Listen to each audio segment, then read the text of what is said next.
Today is National Indigenous Peoples Day, and I wanted to share a little bit about word pronunciations.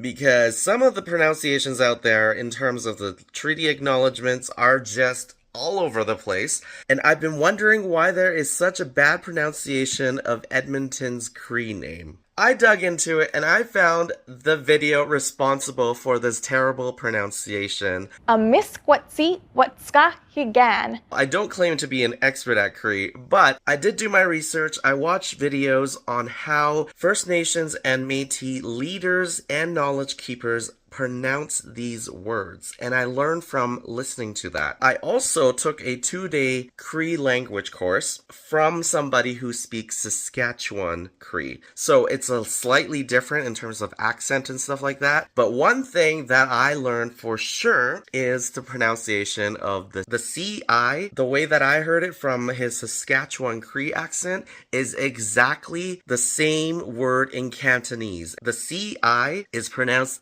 T. Now, there's no English equivalent to that because that sound does not exist in English. So the way that he taught the other students was to use churro. T and churro. It's slightly different, but I'm gonna use that churro because that's how it's usually taught here in Alberta. It's definitely not, however, this lady pronounces Edmonton's name.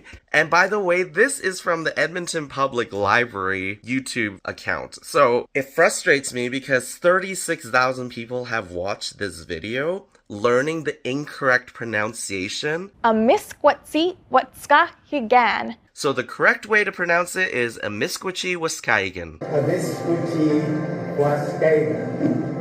Now, whether or not you want to pronounce the last K as a K, because in the Cree dictionary, it's done by the University of Alberta using Musqueam Cree. Again, Musqueam uses that same C. So to have her pronounce whatever she did here, when we have clear examples of how the C is used, even in Saskatchewan. So the way that she pronounces the Saskatchewan River, Kasaskawani CP. I don't understand how she could not do this research before posting a video like this, teaching the internet incorrect pronunciation from an actual library account, which people would take as knowledge, would take as truth. So anyway, I know that we're all learning and things like that, but if you are teaching something on the internet, if we're gonna be learning Cree, we need to be doing it right from the start.